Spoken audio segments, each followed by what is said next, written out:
સુરતના ડિંડોલી વિસ્તારમાં બે યુવતીઓ દ્વારા કરવામાં આવેલા સામૂહિક આપઘાતના કિસ્સામાં હવે આંતરરાષ્ટ્રીય સ્તરે ચર્ચા જગાવી છે. આ ઘટનાની જાણકારી હવે ટેકનોલોજી જગતના સૌથી મોટા ઉદ્યોગપતિ અને સોશિયલ મીડિયા પ્લેટફોર્મ ભૂતપૂર્વ ટ્વિટરના માલિક એલન મસ્ક સુધી પહોંચી છે.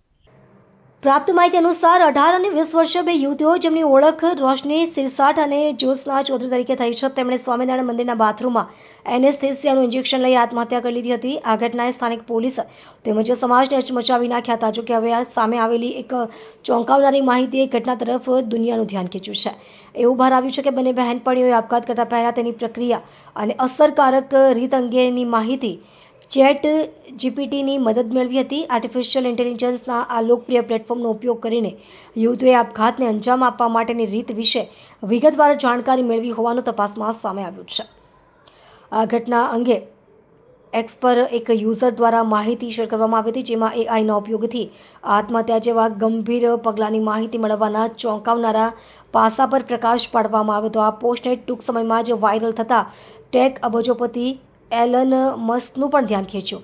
એલન મસ્કે આ ઘટના સંબંધિત પોસ્ટને રીટ્વીટ કરી અને તેના પર પ્રતિક્રિયા લખતા કહ્યું, યાઇક્સ, આ એક એવો શબ્દ છે જેનો ઉપયોગ આશ્ચર્ય, ડર અને કોઈ ચોંકાવનારી ઘટના પર વ્યક્ત કરવામાં આવે છે. મસ્કની આ પ્રતિક્રિયાએ ઘટનાની ગંભીરતાને વૈશ્વિક સ્તરે રેખાંકિત કરી છે. એલન મસ્ક લાંબા સમયથી આર્ટિફિશિયલ ઇન્ટેલિજન્સના સંભવિત જોખમો અંગે ચેતવણી આપતા રહ્યા છે. સુરતની દુર્ઘટનાએ તેમની ચિંતાઓને વધુ બળ આપ્યું છે. એઆઈ ટૂલ્સનો દુરુપયોગ કેવી રીતે થઈ શકે છે અને તેનાથી સંવેદનશીલ માનસિકતા ધરાવતા યુવાનો પર કેવી અસર થઈ શકે છે તેનું આ એક ભયાનક ઉદાહરણ બની રહ્યું છે. આ ઘટનાએ સુરત પોલીસ તેમજ ટેકનોલોજી નિયામકો માટે પણ એક મોટો સવાલ ઊભો કર્યો છે.